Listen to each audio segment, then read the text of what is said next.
الحمد للہ وکفی وسلام علی عبادہ الذین اصطفی اما بعد قال اللہ تبارک و تعالی اعوذ باللہ من الشیطان الرجیم بسم اللہ الرحمن الرحیم الم یأن للذین آمنوا ان تخشع قلوبهم لذکر اللہ وما نزل من الحق ولا يكونوا كالذين اوتوا الكتاب من قبل فطال عليهم الامد فقست قلوبهم وكثير منهم فاسقون صدق الله العظيم.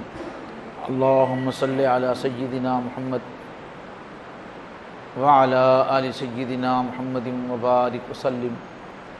اللهم صل على سيدنا محمد وعلى آل سيدنا محمد وبارك وسلم.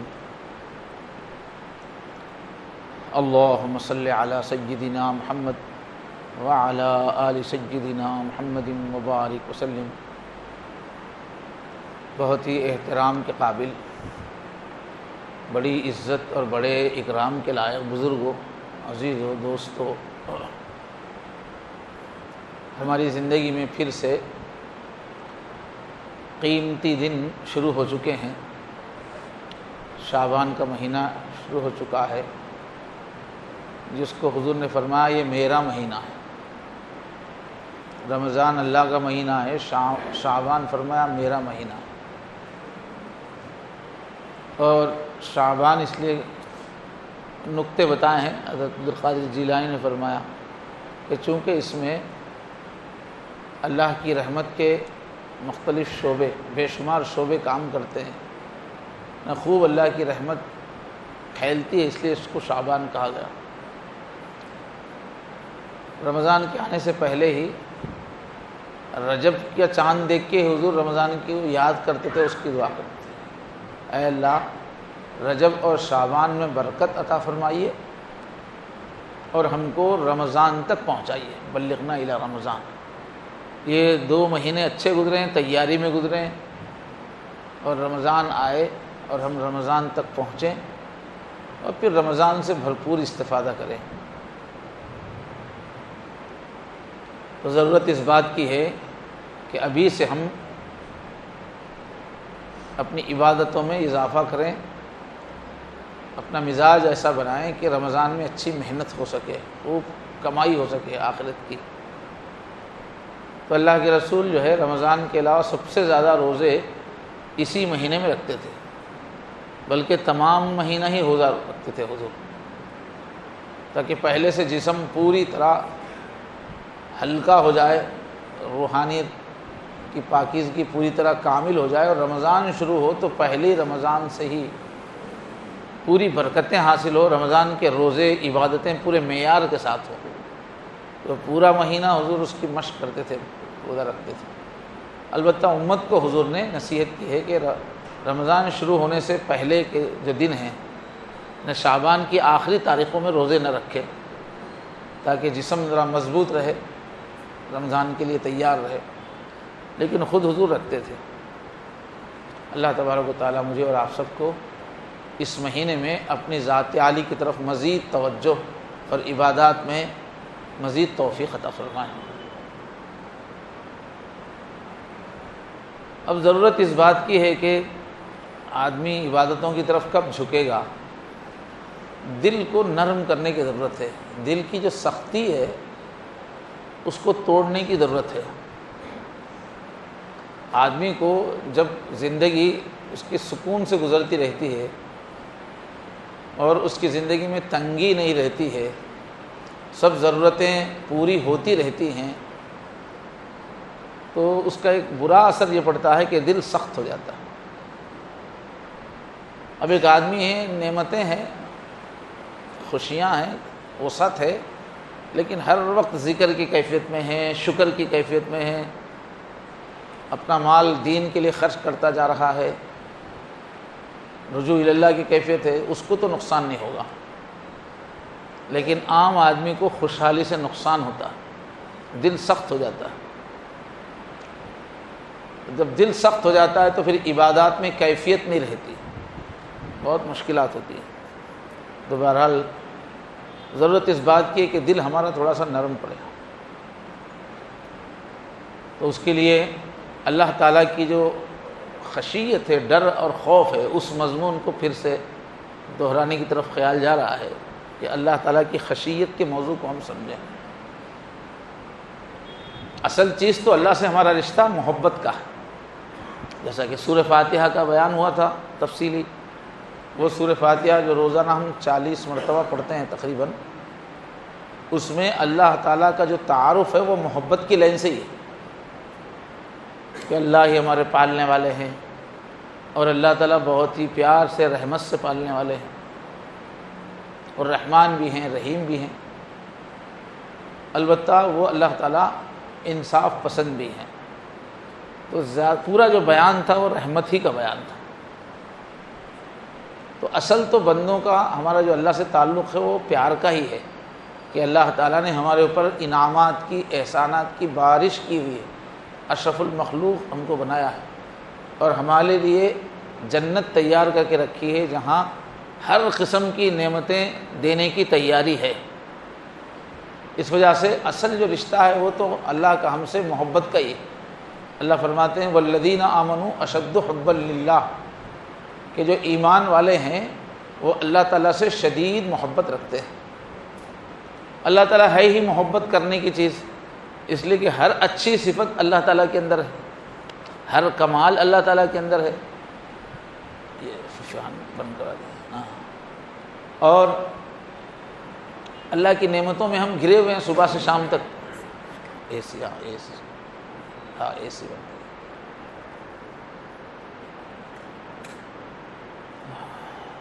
تو اللہ تو ہے ہی محبت کرنے کی چیز، اور ہم کو جنت میں جانا ہے جو محبت کی دنیا ہے، وہاں ہر وقت اللہ کی محبت کا ماحول ہوگا۔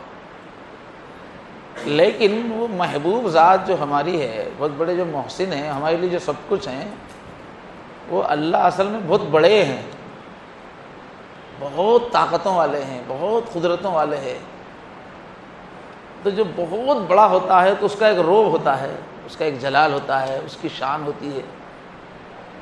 اب وقت کا شہنشاہ ہے، فاتح ہے پورے عالم کا، فوجیں پورے عالم میں دندناتی پھر رہی ہے، اطراف سب فوجیں ہیں، دربار میں سب فوجیں ہیں، تو وہ بادشاہ چاہے جتنا رحم دل ہو، لیکن جب آپ اس کے دربار میں جائیں گے تو آپ کے اوپر روب طاری ہوگا۔ اور چونکہ وہ پورے عالم کا شہنشاہ ہے تو وہ سرکشوں کو سزا بھی دے گا، حکومتوں کو قابو میں رکھے گا، مجرموں کو سزائیں دے گا، پاورز اس کے پاس رہیں گے۔ تو شہزادے کو بھی اپنے باپ کا ادب کرنا پڑتا ہے، حالانکہ وہ گھر میں لاڈلا شہزادہ ہوتا ہے، لیکن دربار میں جب بادشاہ ہے، جہاں فوجیں ہیں، جہاں بڑے بڑے فیصلے ہو رہے ہیں، جہاں روب کی کیفیت ہے، جہاں بڑے بڑے فیصلے ملکوں کے ہو رہے ہیں، بڑی بڑی طاقتوں کو توڑا جا رہا ہے، بڑے بڑے جہاں کانپ رہے ہیں، وہاں پر شہزادے کو بھی وہاں کانپنا ہی پڑتا ہے۔ اور یہ اقتدار ایک ایسی چیز ہے، حکومت ایک ایسی چیز ہے، وہاں اصولوں کی بڑی اہمیت ہوتی ہے، ورنہ نظام نہیں چلتا۔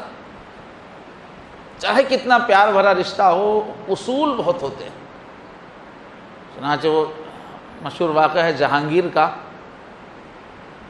انصاف میں بہت مشہور ہے جہانگیر بادشاہ۔ وہ جو ہے اپنی جو ملکہ ہے، اپنی ملکہ کا بہت دیوانہ تھا، رات دن جو ہے اسی کے پیچھے رہتا تھا، غیر معمولی وہ عاشق تھا، ہمیشہ قربان رہتا تھا۔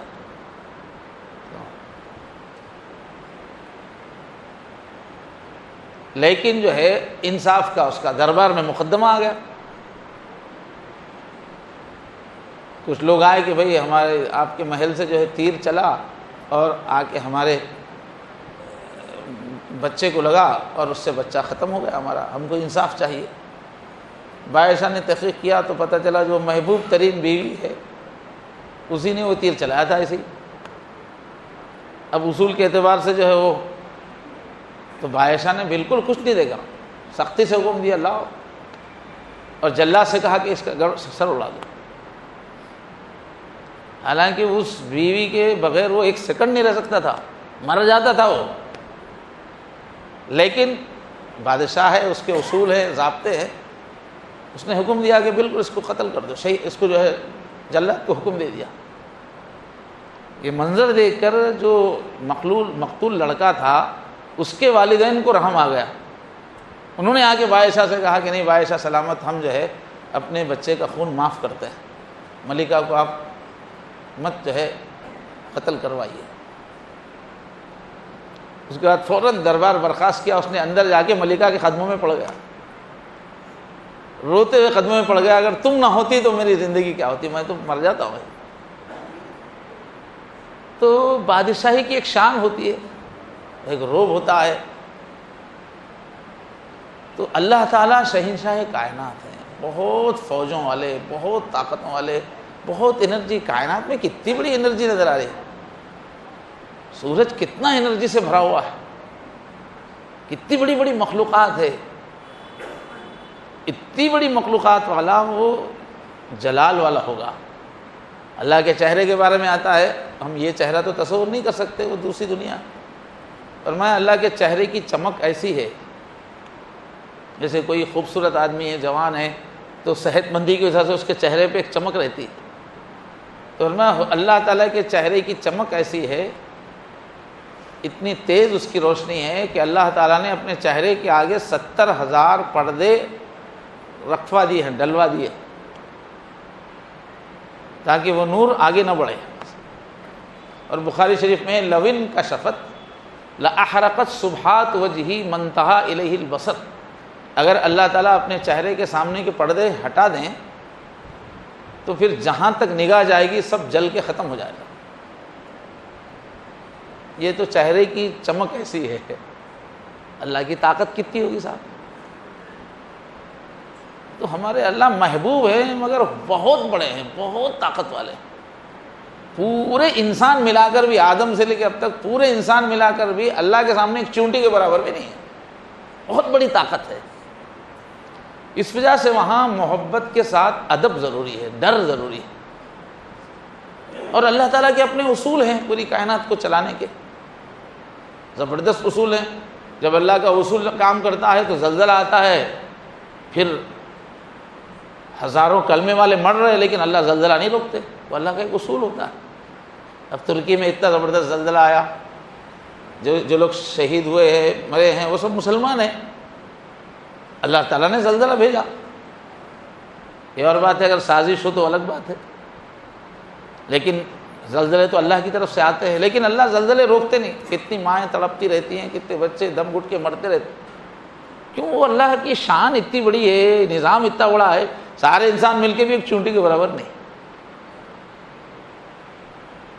بہت بڑے ہیں اللہ تعالیٰ۔ اس وجہ سے اس دربار کا ادب یہ ہے کہ بندے ڈرتے رہیں، جو بھی اللہ کو پہچانے گا وہ ضرور ڈر کی کیفیت میں رہے گا، مگر یہ ڈر ایسا نہیں ہے جیسے سانپ سے ڈر ہوتا ہے، جیسے بچھو سے، دشمن سے ڈر ہوتا ہے، یہ ایسا ڈر نہیں ہے۔ یہ ڈر ایسا ہے اس میں محبت بھی ملی ہوئی ہے مگر ادب بھی ہے، ڈر بھی ہے، پھر دو ایک ساتھ ہونا چاہیے۔ الایمان بین الخوف والرجا،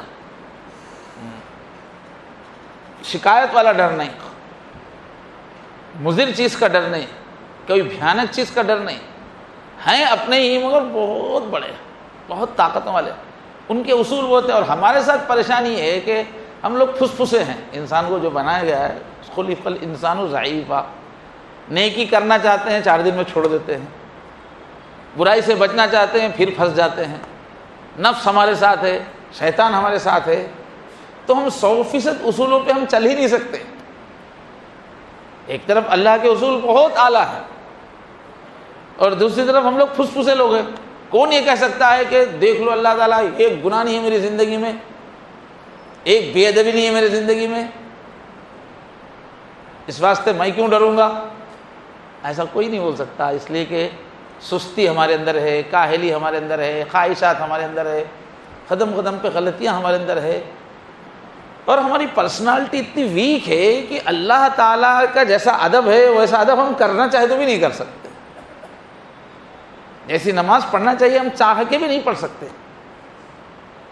جبرائیل جیسا نماز پڑھیں گے ویسی ہم نماز نہیں پڑھ سکتے، وہ پاور ہمارے اندر نہیں ہے۔ اللہ بہت بڑی ہستی ہے۔ اس وجہ سے محبت کے ساتھ خشیت ضروری ہے ہر مسلمان کے دل میں، اللہ کا خوف، ڈر۔ اور فرمایا اللہ نے انما یخشی اللہ من، اللہ فرما رہے اور کب آئے گا؟ ابھی جو آیت خطبے میں پڑھی گئی، الم یعنی للذین آمنوا ان تخشع قلوبہم لذکر اللہ، ارے کیا ایمان لانے والوں کو، اللہ کو پہچاننے والوں کو ابھی وقت نہیں آیا کیا خوف خدا دل میں پیدا ہونے کا؟ اللہ کا حکم سامنے آتے ہی، اللہ کی بات سامنے آتے ہی سامنے بچ جانا، باادب ہو جانا، اپنے آپ کو قربان کر دینا، خوف زدہ ہو جانا، رونگٹے کھڑے ہو جانا، یہ کیفیت ابھی نہیں بنی کیا تمہاری اللہ پہ؟ ابھی تک نہیں بنی کیا؟ ابھی کب آئے گا وقت؟ پھل پکنے کے واسطے آتا ہے، تمہارا پھل آخر کب پکے گا؟ کب تک کچا رہے گا پھل؟ کب اللہ سے ڈرنا سیکھو گے؟ اور فرمایا جس کو بھی علم جتنا زیادہ ہوگا وہ اتنا اللہ سے ڈرے گا، جو جتنا کائنات کو سمجھا ہوا ہے وہ اتنا ہی اللہ سے ڈرے گا۔ فرمایا انما یخشی اللہ من عبادہ العلماء، اللہ کے بندوں میں سے جو علم والے ہوتے ہیں وہ ضرور اللہ سے ڈرتے ہیں۔ فرمایا لا علم جو ہوتا ہے وہی نہیں ڈرتا ہے۔ اب چھوٹا بچہ ہے، اس کو کچھ پتہ نہیں، سامنے اگر ایس پی آئے، ڈی ایس پی آ جائے اور کتنی جو ہے پولیس فورس آ جائے، بچے کو کیا ہے؟ ہمارا چھوٹا بچہ جو ہے پولیس والوں کو دیکھتے ہی بھاگتا تھا، بھاگ کے اس کی رائفل کھینچنا کرنا، چھوٹا جب تھا ہمارا منجلا بچہ۔ تو ایک چھوٹے بچے کو کیا معلوم ہے کہ فورس کی کیا طاقت ہے، ڈی ایس پی کی کیا طاقت ہے، اس کو تو کچھ پتہ نہیں۔ لیکن جو جاننے والا انسان ہے، اختیارات کو جاننے والا انسان ہے، وہ پھر ادب کرے گا۔ تو جو بھی جاننے والا ہے وہ اللہ سے ڈرے گا۔ جتنا علم ہوگا اتنا ہی خشوع ہوگا۔ کسی کے اندر خشوع کی کمی ہے تو ابھی اللہ کو نہیں پہچانا، اس کو علم کی کمی ہے۔ تو خشوع بھی ایک لفظ ہے قرآن میں، الذین هم فی صلاتہم خاشعون، ایک ہے یخشون، ایک خشیت ہے، یہ خشوع ہے، دونوں بھی قریب قریب ہے۔ یعنی خشوع کا مطلب اللہ کی محبت تو ہے، مگر اللہ کی عظمت اور ہیبت سے یہ سوچ کے آدمی کانپنے لگے کہ اللہ ناراض ہو جائیں گے تو میرا کیا ہوگا، اللہ میرے سے ناراض ہو جائیں، اس کا تصور کر کے کانپنے لگے، اس کو کہتے ہیں خشوع۔ تو یہ جو ہمارا ایمان ہے خوف اور امید کے بیچ میں ہے، اور شریعت میں تعلیم دی گئی ہے کہ ہر مسلمان کو اللہ کے خوف سے رونے والا ہونا چاہیے، ہر مسلمان، چاہے وہ بالکل گناہ گار آدمی ہے، چاہے وہ وقت کا ولی ہے، چاہے وہ نبی ہے، چاہے نبیوں کا سردار ہے، نبی اللہ کے نبی صلی اللہ علیہ وسلم روتے رہتے تھے۔ یہ اللہ تعالیٰ کی بندگی کا ایک تقاضا ہے، وہ ہیں ایسے کہ ان کے سامنے جیسے والد صاحب نظر آتے ہی باادب ہو جانا ایک تقاضا ہے، کیوں؟ والد صاحب کا مقام وہ ہے۔ ایسے اللہ کی طاقت کا تقاضا یہ ہے کہ بندہ ان کے سامنے روتا رہے، یہ ایمان کا تقاضا ہے، رونا اللہ کو پہچاننے کا تقاضا ہے۔ اور اس کیفیت کی بڑی قیمت ہے اللہ کے پاس، جو اللہ کے عذاب سے ڈرے گا اسی کو اللہ تعالیٰ عذاب سے بچا دیتے ہیں۔ فرمایا من بکا من اللہ خشیۃ حرم اللہ علیہ النار، کہ جو اللہ تعالیٰ کے خوف سے رونے لگتا ہے، رو دے تو پھر کہتے ہیں ہاں بابا ٹھیک ہے جہنم سے تم کو بچا دیتے ہیں، رونے والے کو ہی بچائیں گے۔ ایک حدیث میں ہے کہ اللہ تعالیٰ دو امن جمع نہیں کرتے، دنیا میں بھی آدمی سکون سے رہے، نچنت جس کو بولتے ہیں نا، چنتا سے نچنت، ہماری دکنی زبان میں کیا نچین بیٹھا ہے بولتے تھے، تو نچنت کوئی فکر نہیں، آدمی بے فکر ہے، بغیر ڈر کے اطمینان سے ہے۔ تو حدیث میں ہے کہ دو امن اللہ تعالیٰ جمع نہیں کرتے، دو خوف اللہ جمع نہیں کرتے۔ جو دنیا میں جہنم سے اللہ کے خوف سے ڈرتا رہے گا اس کو قیامت کے دن ڈر نہیں ہوگا، وہ 50,000 سال وہاں وہ امن سے ہوگا، اور جو بھی یہاں ڈر نہیں رہا، یہاں سکون سے، وہ قیامت کے دن پھر اس کو ڈرنا ہے۔ تو جہنم سے بچنے کا طریقہ ہی ہے رونا، چاہے آپ روزانہ ایک حج کر رہے ہوں، روزانہ 1 کروڑ روپے صدقہ کر رہے ہوں، آپ روزانہ 1 لاکھ آدمی کو آپ مسلمان بنا رہے ہوں، لیکن آپ مسلمان ہیں تو آپ کا کام ہے رونا اللہ کو پہچاننے کا نتیجہ ہے۔ اور اللہ نے ایسے ایسی عذاب بنا کے رکھے ہوئے ہیں اور اس سے کوئی محفوظ نہیں ہے، کوئی بھی اس میں ڈالا جا سکتا ہے۔ جہنم کے بارے میں فرمایا کہ دنیا کی آگ سے 70 گنا زیادہ تیز ہے۔ 70 کے معنی کثرت، خالی 70 نہیں، ہو بے حساب۔ زمین کے کسی ایک کونے میں ایک چنگاری رکھ دی جائے تو زمین کے مشرق میں رکھ دی جائے تو مغرب کا انسان جل کے ختم ہو جائے گا، ایسی جہنم کی آگ اللہ نے بنائی ہوئی ہے۔ یہ جو حضور کی حدیثیں ہیں نا، ان سب کو ماننا ضروری ہے مسلمان رہنے کے لیے۔ کوئی بول رہا تو وہ اللہ تو سب سمجھ میں آتا مجھے، مگر یہ دوزخ، یہ عذاب مجھے سمجھ میں نہیں آتا، تو وہ کافر ہو جائے گا۔ اللہ کے نبی جو بول رہے ہیں وہ سب کو یقین سے ماننا ہے، اس دنیا کی باتوں کو اپنی عقل سے نہیں تلاش کرنا، سمجھنا نہیں۔ ہماری عقل بنیادی نہیں ہے، ہماری عقل بہت چھوٹی ہے، وہ دنیا ہی الگ ہے۔ تو فرما رہے ہیں کہ دوزخ میں گرمی اتنی زیادہ ہوگی کہ جو جہنمی کو جو پسینہ آئے گا اس گرمی سے، وہ پسینے کے قطرے اتنے گرم ہوں گے کہ احد پہاڑ پہ اگر اس کا پسینہ قطرہ گر جائے تو احد پہاڑ پگھل جائے گا۔ حضور نے فرمایا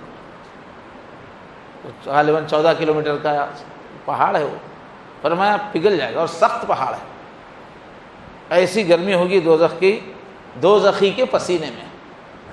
اور ایک صحیح حدیث میں فرمایا کہ اللہ تعالیٰ نے فرشتوں کو حکم دیا، جاؤ جہنم کی آگ کو خوب تیز کرو۔ 1000 سال تک فرشتوں نے اس کو دہکایا، خوب گرم کیا۔ اللہ کے پاس ایک وقت کا سب سے چھوٹا یونٹ 1000 سال ہے، کألف سنۃ مما تعدون، ایک دن۔ دنیا میں ہمارے 1000 سال، وہ اللہ کے پاس کا چھوٹا یونٹ ہے۔ اب آپ اس کو سیکنڈ بولو، کچھ بھی بول لو۔ تو بہرحال 1000 سال تک فرشتوں نے جلایا، آگ کو تیز کیا، پھر آ کے ادب سے عرض کیا، اے اللہ جہنم کی آگ بہت گرم ہو گئی ہے اور اب وہ سرخ ہو گئی ہے۔ تو اللہ نے فرمایا جاؤ اور اس کو گرم کرو۔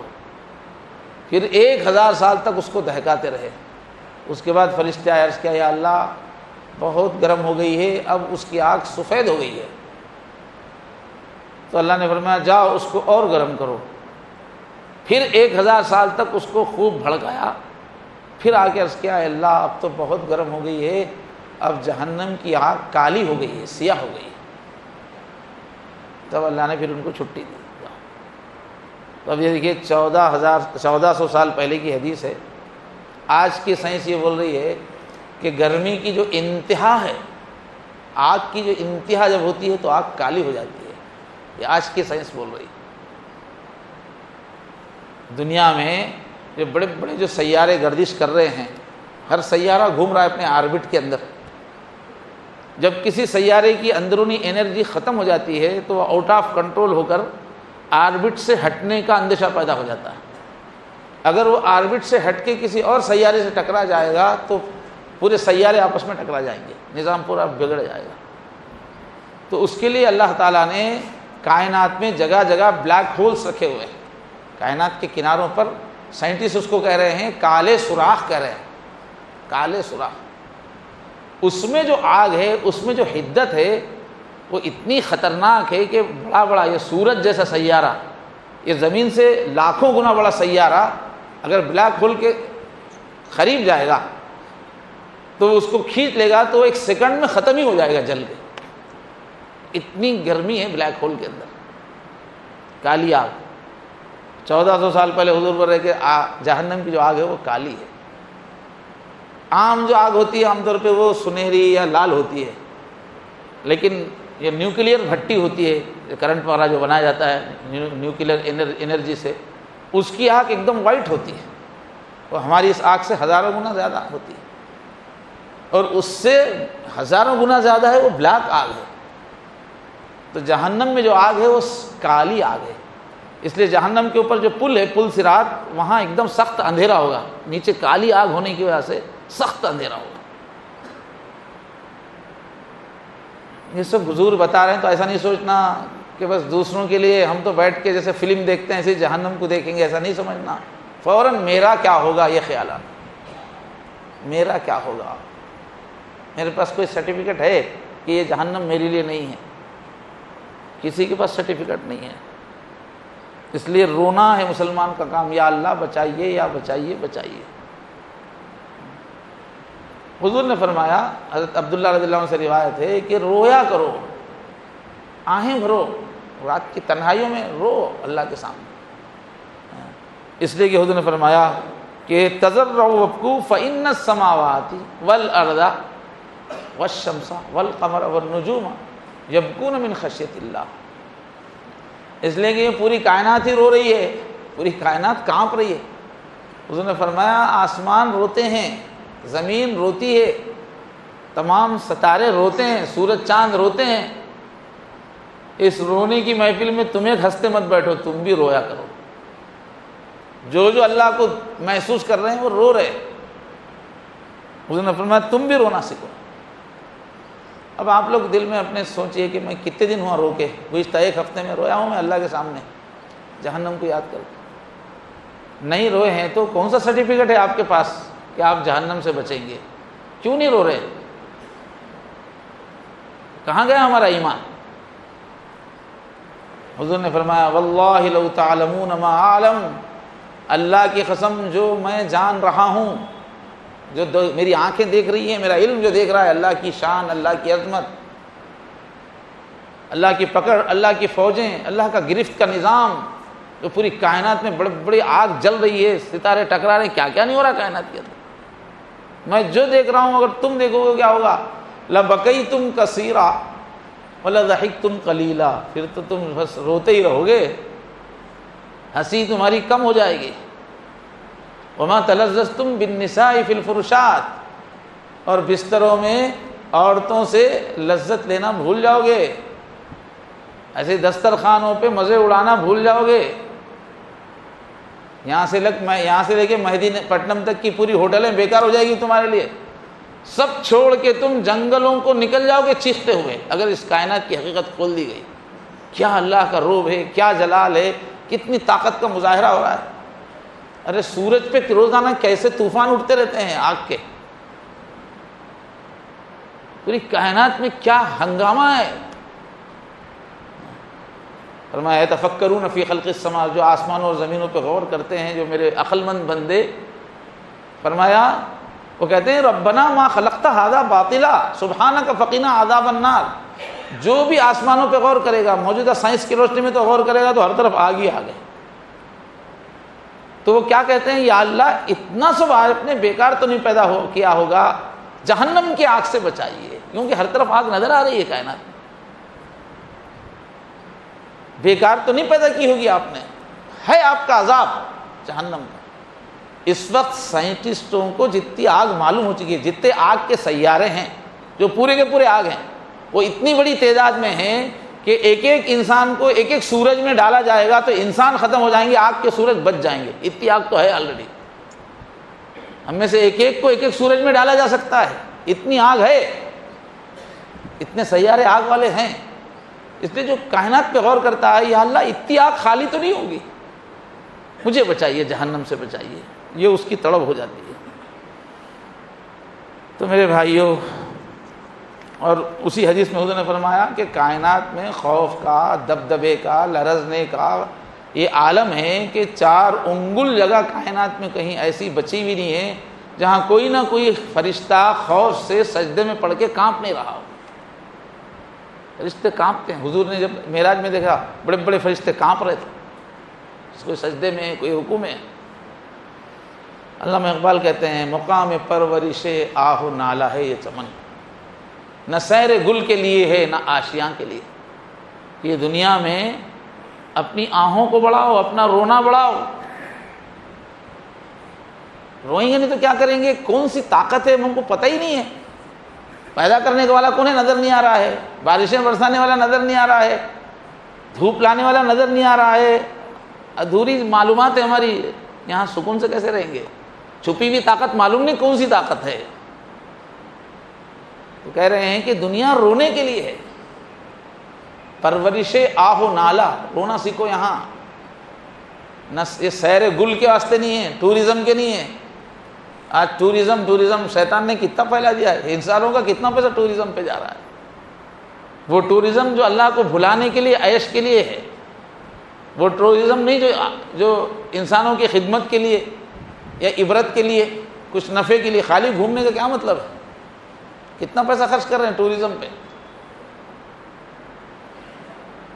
اللہ آج دنیا میں ہنسی کے مزے ہم سب کو معلوم ہیں، جب دیکھو ہنستے رہنا، اس فون کے اندر بھی ہنسانے کے کئی قسم کے چلتے رہتے، کئی قسم کے سلسلے ہیں، لوگ سنتے رہتے ہیں، کیا کر رہے ہیں انٹرنیٹ میں، دل بہلائی کر رہے ہیں۔ دنیا کے اندر ہنسنے کے کتنے راستے بنا دیے گئے، ہنسنے کے، ناچنے کے، کودنے کے، چیخ مارنے کے، میوزک میں مست ہونے کے، اس سے واقف ہیں، لیکن اللہ کے سامنے رونے کا اپنا ایک مزہ ہے۔ اکیلے میں اللہ کے سامنے رونے کا ایک مزہ ہے، وہ بہت مزہ ہے اس کے اندر۔ بندہ بندے کی طرح رو رہا ہے تو اچھا لگتا ہے۔ بچہ امی امی پکڑ کے رو رہا ہے، کچھ مانگ رہا ہے، تو وہ بچپنے کے ہاتھ سے رونا اچھا ہے اس کا۔ تو بندے کو سب سے زیادہ مزہ اس وقت آتا ہے جب اللہ کے سامنے روتا ہے، گڑ گڑاتا ہے، وہ مزہ سیکھنے کی ضرورت ہے۔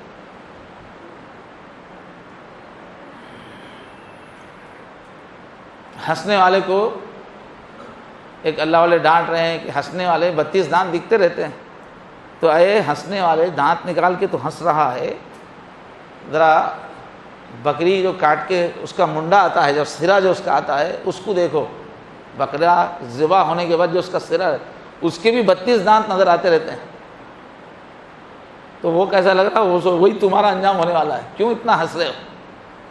ہنسی زیادہ ٹھیک نہیں ہے۔ شمع جس طرح سے آنسو بہاتی ہے، آنسو بہاؤ۔ شمع پگھل کے آنسو بہاتی ہے تو گھر روشن ہوتا ہے، تم آنسو بہاؤ گے تو تمہارا دل روشن ہوگا، تمہاری روحانیت روشن ہوگی۔ تو میرے بھائیوں، اسلام میں مستقل یہ صفت مطلوب ہے، پورے قرآن میں جگہ جگہ ہے یہ رونے کی بات۔ پورے انبیاء روتے تھے، صحابہ روتے تھے، ہر زمانے کے نیک لوگ روتے تھے۔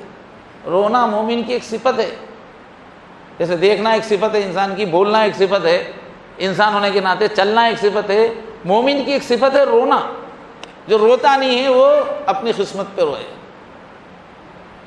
رونا پھر اس کو اپنی قسمت پہ بہت بڑی کمی ہے، نجات خطرے میں اس کی، اور رونا بہت بڑی سعادت ہے۔ اس کے لیے مستقل اللہ جنت دے دیں گے، رونے پہ جنت دیں گے کہ بابا لے لو، یہ تمہارے اعمال کی، تمہاری محنت کی جنت ہے، اور یہ جنت تم جو روتے تھے نا، چلو ایک نہیں 2 جنت لے لو۔ سورہ رحمان میں فرمایا وَلِمَنْ خَافَ مَقَامَ رَبِّهِ جَنَّتَانِ، جو اس بات سے ڈرتا رہتا ہے کہ ایک دن اللہ کے سامنے کھڑا ہوں گا تو کیا جواب دوں گا میں، کہاں ہے میرے اعمال میں سے، تو اس دن کو یاد کر کے جو روتا ہے، اللہ اسے کہتے ہیں میرے سامنے حساب کی وجہ سے روتا تھا نا بندے، ڈرتا تھا نا، لے اور ایک جنت لے لے، اس کو 2 جنتیں ملنے والی۔ اور اللہ کے نبی نے دعا سکھائی ہے، اللہ سے مانگو، خوف مانگو، یہ بے خوفی اچھی نہیں۔ فرمایا اللہم انی اسألک من خشیتک، ایسے دعا کرو، اے اللہ آپ کا ڈر دیجئے مجھے، ما تحول بینی و بین معصیتک، اتنا ڈر میرے دل میں ڈال دیجئے کہ میں آپ کی نافرمانی کی طرف بڑھنا چاہوں تو وہ خوف رکاوٹ ڈال دے، مجھے بڑھنے نہ دے، گناہ نہ کرنے دے، ایسا خوف دیجئے اللہ کہ میں گناہ نہ کر سکوں۔ زندگی میں خوف بہت مفید ہے، اللہ کا، مخلوق کا نہیں۔ غم بہت مفید ہے، آخرت کا غم، اس لیے کہ خوف، غم کی حالت میں آدمی کا کھانا پینا، خواہشات میں پھر مزہ نہیں آتا۔ گھر میں ماں کا انتقال ہوا، بولے کھانا کھائیے، بولے گا بھوک ہی نہیں لگ رہی ہے، غم میں بھوک نہیں لگتی، مستی چلی جاتی۔ اور خوف میں گناہ کا پلان نہیں ہوتا، جب خوف کی کیفیت ہوتی تو دن میں، اب کال کوٹری میں مجرم ہے، آ کے سنا دیا گیا کہ کل صبح سورج طلوع ہوتے ہی تم کو سولی پہ چڑھا دیا جانے والا ہے، اور رات بھر سولی ہی گھومتی رہے گی اس کو، وہاں بیٹھ کے وہ جرم کے منصوبے نہیں بنائے گا۔ تو جو انسان خوف زدہ ہوتا ہے اس کے اندر گناہ کے خیالات، اور جب جیسے پیٹ بھرتا ہے نا، جیسے خواہشات پوری ہوتی ہے، آدمی کے اندر مستی آتی ہے، گناہ کے خیالات آتے ہیں، ڈر والے کے اندر نہیں آتے، اس لیے ڈر مانگنا چاہیے۔ اور حضور نے فرمایا اے اللہ وہ دل مت دیجئے اس دل سے آپ کی پناہ مانگتا ہوں جو آپ سے ڈرنا نہیں جانتا۔ اللہم انی اعوذ بک من قلب لا یخشع، جو دل کانپتا نہیں رہتا ہے، ڈرتا نہیں رہتا ہے، ایسا دل نہیں چاہیے، نڈر دل نہیں چاہیے ہم۔ مخلوق کے سامنے تو ہم نڈر، مگر اللہ کے سامنے ڈر۔ ومن عین اللہ تدمع، اللہ وہ آنکھ میری پھوڑ دے، وہ نکال دے، وہ مجھے آنکھ نہیں چاہیے مجھے جو تیرے خوف میں رونا نہیں جانتی، رونے والی آنکھ دیجیے اللہ۔ آج کتنے لوگوں کے دل میں ماشاءاللہ میں دیندار ہوں، میں اچھا ہوں، میں اتنے دین کے کاموں میں حصہ لے رہا ہوں، میں اتنی جگہ چندہ دیا ہوں، میں اتنے کام کر رہا ہوں، وہ پلٹ کے دیکھیں گزشتہ 1-2 دن میں رونا آیا کہ نہیں آیا؟ گزشتہ ہفتے میں رونا آیا کہ نہیں آیا؟ تنہائی میں نہیں آیا تو کہاں گیا ایمان؟ دوزخ پہ ایمان کہاں گیا آپ کا؟ اللہ کی عظمت پہ ایمان کہاں گیا؟ کیوں رونا نہیں آ رہا ہے؟ آپ کے صدقے، آپ کے خیرات، کیا اللہ کی شان کے سامنے کچھ ہے؟ بھول جاؤ سارے اعمال کو، اللہ وہ طاقت ہے۔ اب بولتے ہیں کہ بھائی ہے میرے دل میں اللہ کا ڈر ہے، بولتے بعض لوگ کرنے کے کام پورے کرتے رہتے، بولتے کیا میرے کو اللہ کا ڈر نہیں ہے، سمجھ رہے کیا؟ تو ڈر ہوتا ہے تو اس کی علامتیں بھی ہوتی ہیں، بغیر علامت کے تھوڑی ہوتا ہے۔ جب دل میں ڈر ہوتا ہے تو باقی جسم کے سارے اعضاء پر اس کا اثر ظاہر ہوتا ہے۔ جیسے کہیں آگ جلتی ہے تو دور سے پہلے دھواں نظر آتا ہے۔ وہ کہتے ہیں کہ اگر کسی کے دل میں ڈر ہے تو نماز کے وقت اس کے اعضاء سے پتہ چلتا ہے، اس کے ٹھہرنے کا انداز، اس کا رکوع کا انداز، سجدے میں جانے کا انداز، اس کے انداز سے پتہ چلتا ہے اس میں ڈر ہے یا نہیں ڈر ہے۔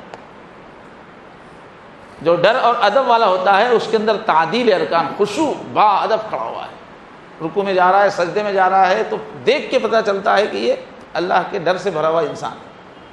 تعدیل، ہر رکن صحیح ہو رہا ہے، یعنی کہ سجدے سے جلدی جلدی ہو رہے ہیں، رکوع سے اٹھ کے جلدی پھر سجدے میں جا رہے ہیں، نہیں، تعدیل ارکان ہوتی ہے اور اللہ کی طرف دھیان ہوتا ہے اس کا۔ اللہ کے نبی بیٹھے ہوئے تھے، ایک بدو آیا دیہاتی، آ کے اس نے ایسی جلدی جلدی نماز پڑھی، جانے لگا، اس نے بلایا، فرمایا نماز پڑھو، صلی فإنک لا تصلی، تم نے نماز نہیں پڑھی، پھر پڑھو، پھر فرمایا پھر پڑھو، اور فرمایا ایسی جلدی جلدی نماز پڑھنے والے کو دیکھ کے یا کسی کو دیکھ کے فرمایا لو خشع قلب ھذا لخشعت جوارحہ، اگر اس کے دل میں خشوع ہوتا، اللہ کا ادب ہوتا تو اس کے اعضاء میں ادب ظاہر ہوتا تھا۔ یہ جس طرح نماز پڑھ رہا ہے نا، پتہ چل رہا ہے اس کے اندر ادب نہیں، بے ادبی کی نماز ہے یہ، بے خیالی کی نماز ہے یہ، نڈر دل کی، ڈر والے دل کی نماز نہیں چل رہی ہے، نڈر دل کی، مطمئن دل ہے، اپنے آپ کو تیسمار خاں سمجھ رہا ہے، بہت بڑا عمل والا سمجھ رہا ہے، اس کی نماز ہو رہی ہے، ڈرنے والے کی نماز نہیں ہو رہی ہے۔ اللہ ہم کو اچھی نماز عطا فرمائے۔ اور جب ایسا آدمی ذکر کرتا ہے تو آہیں نکلتی ہے، ٹھنڈی آہیں، خوف کی وجہ سے، غم کی وجہ سے۔ اور کئی ایسے لوگ ہماری امت میں گزرے ہیں اللہ کے ذکر کے وقت بے ہوش ہو جانے والے۔ قرآن میں فرمایا اذا ذکر اللہ وجلت قلوبہم، جب اللہ کا تذکرہ ہوتا ہے تو ان کے دل لرزنے لگتے ہیں، ایسا روب ہوتا ہے اللہ۔ اب ہم لوگوں کے کتوں کے دل لرز رہے ہیں؟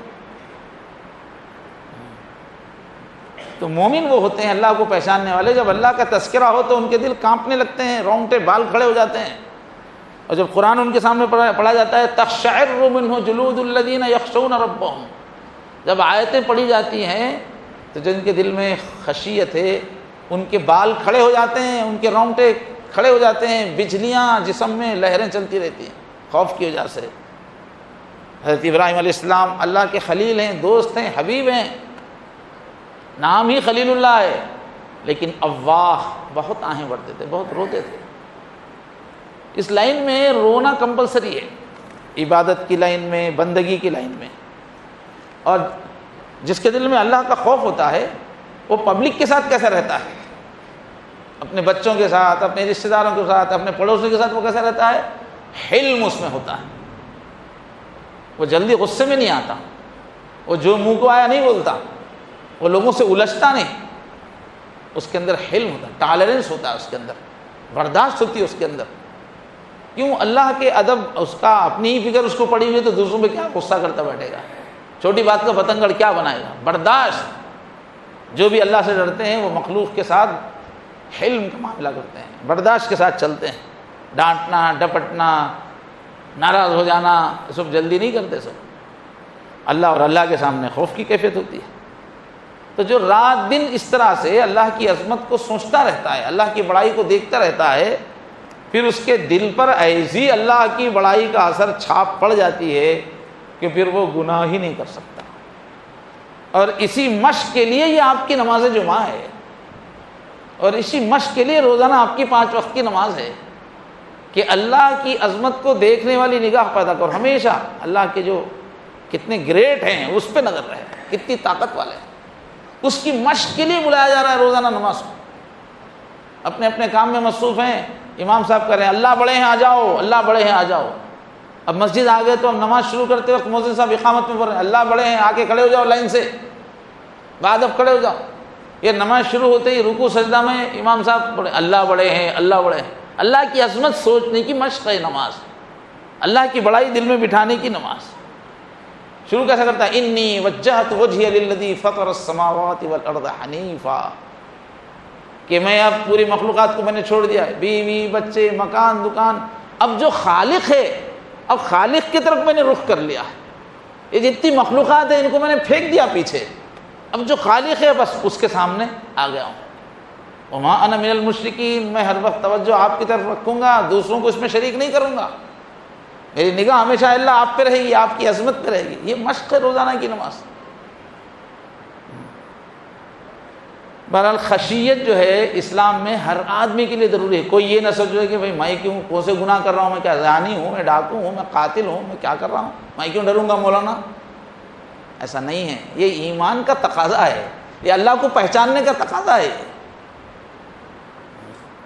تو عوام جو ڈرتے ہیں گناہ گار لوگ تو گناہ کے سزا سے ڈرتے ہیں، جہنم سے، بچھوؤں سے، آگ سے، وہ یاد کر کے. لیکن جن کی زندگی میں ایک بھی گناہ نہیں ہے وہ لوگ بھی ڈرتے رہتے ہیں. وہ لوگ کیا ڈرتے ہیں کہ زندگی کا بھروسہ کیا، مرنے سے پہلے گناہ ہو جائے تو کیا کروں گا، کہیں آئندہ گناہ نہ ہو جائے، یہ ہیبت ان کو رہتی ہے. ایک صحابی پھٹ پھٹ کے رو رہے ہیں، اکیلے میں بیٹھ کے خوب رو رہے ہیں. دوسرے صحابی نے دیکھا، پوچھا کیوں رو رہے ہیں آپ؟ روتے جا رہے ہیں. کہا اپنے گناہ یاد آ رہے کیا آپ کو؟ کہ پوچھے آپ کے گناہ یاد آ رہے ہیں کیا، اس واسطے رو رہے ہیں کیا؟ تو سامنے چھوٹا سا تنکا تھا، پچر بولتے کوئی، اٹھا کے انہوں نے کہا میری زندگی میں اس تنکے کے برابر بھی الحمدللہ گناہ نہیں ہے. تو پھر انہوں نے کہا پھر آپ کیوں رو رہے ہیں جب گناہ نہیں ہے؟ میں اس خوف سے رو رہا ہوں کہ مرنے تک معلوم نہیں میرا کیا حال ہوگا، مرنے تک کہیں کبھی بعد میں گناہ نہ ہو جائے، پھر میرا کیا ہوگا، آئندہ کہیں گناہ نہ ہو، اس کو یاد کر کے رو رہے ہیں. اور ہم ہزاروں گناہ کر کے بھی نہیں رو رہے. کتنا فرق ہو گیا ہمارے ایمان میں. ایسا دنیا میں کھوئے ہوئے ہیں، چھوٹی سی دنیا، اسی میں پھنسا ہوا ہے آدمی. میں، میرے بچے، میرا کاروبار، وہ کولو کا بیل رہتا نا اسی میں پھرتے رہتا. مینڈک ہو گئے کنویں کے. اللہ کی طاقت ذرا دیکھو آنکھ کھول کے، روزانہ سورج نکل رہا ہے، ذرا گھور کے دیکھو کتنی بڑی طاقت اللہ کی ظاہر ہو رہی ہے. اللہ نے اتنی بڑی کائنات اسی لیے بنائی تاکہ اس کائنات پہ غور کر کے عقل کے ہوش لیں کہ کتنے بڑے اللہ ہیں اور ڈرتے رہیں. خاص طور پہ اس دور میں اس کی ضرورت ہے، اس لیے کہ آج کل پیسہ اچھا ہے، کھانا اچھا ہے، ضروریات پوری ہو رہی ہیں، سیکورٹی ہے، تو آج کا انسان بہت بے خوف ہو گیا ہے. اور خوف نہیں ہے تو کوئی کام کا نہیں ہو مسلمان.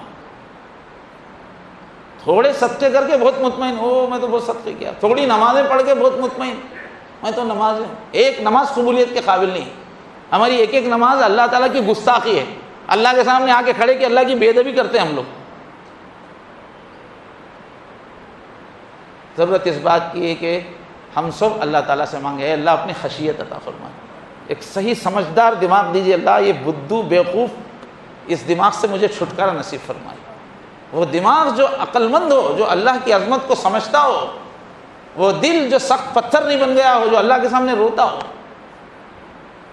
اس طرح پانی سے زمین پھول بہار والی بنتی ہے، اور پانی نہ گرے مسلسل تو بنجر ہو جاتی ہے. جو لوگ روتے نہیں ہیں ان کا دل بنجر ہو جاتا ہے، سخت ہو جاتا ہے. اس لیے ہم سب کو اپنا جائزہ لینا چاہیے. گزشتہ ایک ہفتے میں 2-3 دن کے اندر اگر رونا ہوا تو بہت اچھی بات ہے, ایک ہفتے کے اندر بھی ہوگا تو چل جائے گا. 15 دن ہو گئے, مہینہ ہو گیا, آپ تنہائی میں نہیں روئے تو اب بس رونا ہے آپ کو اپنے قسمت کی. کوئی گارنٹی نہیں ہے اب جہنم سے بچنے کی, اعمال کی تو کوئی قیمت ہی نہیں ہے. حضور نے فرمایا میں بھی اعمال سے نہیں جاؤں گا جنت میں, مجھے بھی اللہ رحم کریں گے تو ہی جنت میں جاؤں گا. جب اللہ کے نبی ایسے بول رہے ہیں تو ہم کو کیا اعمال کا غرہ ہو سکتا ہے. رونا بہت ضروری ہے. اللہ تعالیٰ مجھے اور آپ سب کو تنہائی میں اخلاص کے ساتھ اللہ کی عظمت کے ساتھ رونا دھونا توبہ کرنا اللہ اس کی توفیق عطا فرمائے. وآخر دعوانا الحمدللہ رب العالمین.